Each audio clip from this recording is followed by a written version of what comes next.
Suster, Bapak Ibu, dan anak-anak yang terkasih, selamat pagi, berkat dalam.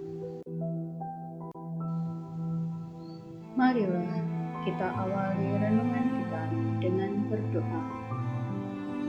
Dalam nama Bapa dan Putra dan Roh Kudus. Amin. Bapa yang penuh kasih, puji syukur kami panjatkan kehadirat-Mu, berkat rahmat yang boleh kami terima sampai saat ini.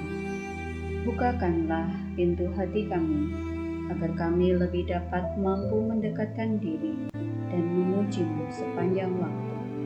Dengan perantaraan Kristus Tuhan kami. Amin. Bacaan hari ini diambil dari Injil Markus, bab 6 ayat 53 sampai 56. Setibanya di seberang, Yesus dan murid-muridnya mendarat di Genesaret dan berlabuh di situ. Ketika mereka keluar dari perahu, orang segera mengenal Yesus. Maka berlari-larilah mereka ke seluruh daerah itu dan mulai mengusung orang-orang sakit di atas tilangnya kepada Yesus, di mana saja kabarnya ia berada. Kemanapun ia pergi, ke desa-desa, ke kota-kota, atau ke kampung-kampung, orang meletakkan orang-orang sakit di pasar dan memohon kepadanya, supaya mereka diperkenankan hanya menjamah jumbai jubahnya saja. Dan semua orang yang menjamahnya akan sembuh. Demikianlah sabda Tuhan. Terpujilah Kristus. Injil hari ini mengajarkan tentang iman yang sederhana dan tidak rumit. Setiap orang sakit tentu ingin sembuh. Segala macam cara dilakukan untuk mencapai maksud itu. Ada yang datang ke dokter atau rumah sakit. Ada juga yang mengusahakan penyembuhan alternatif dengan mempercayai dukun atau paranormal. Cara yang terakhir ini bukan hanya naif, tetapi juga dapat membahayakan iman Kristen.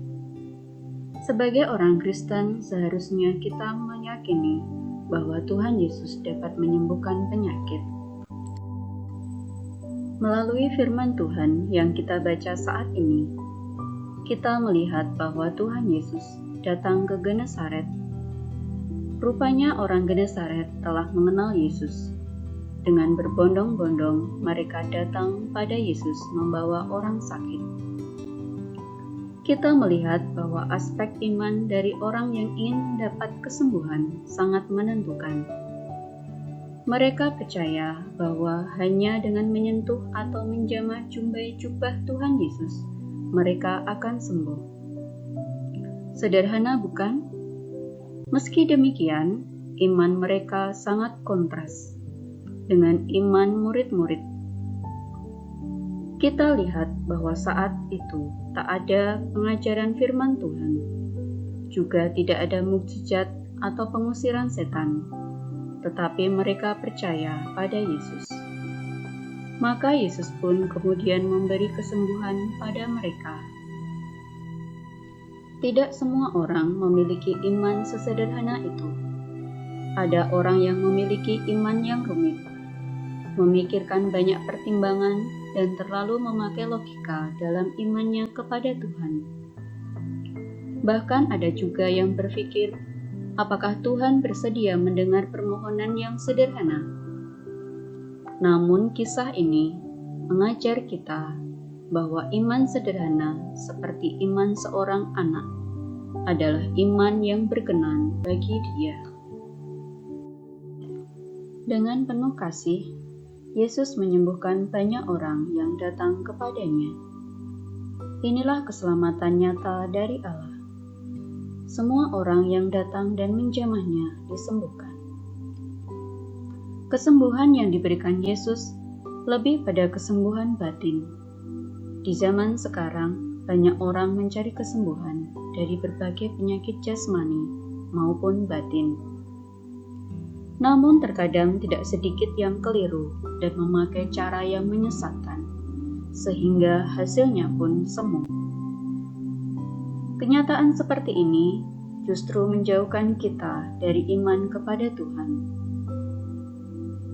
Begitu pula jika kita hanya datang untuk mencari kesembuhan jasmani, kita mungkin akan kecewa.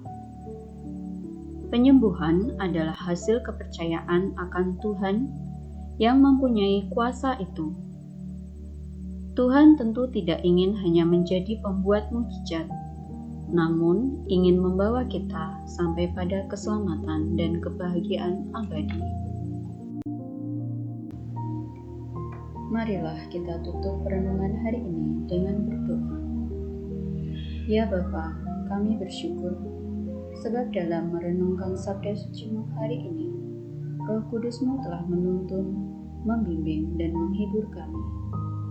Tanamkanlah sabda-Mu itu di dalam hati, tambahkanlah iman kami, agar kami semakin menyadari bahwa hanya dengan iman yang teguh kepadamu, kami akan disembuhkan dari ketidakberdayaan melawan dosa.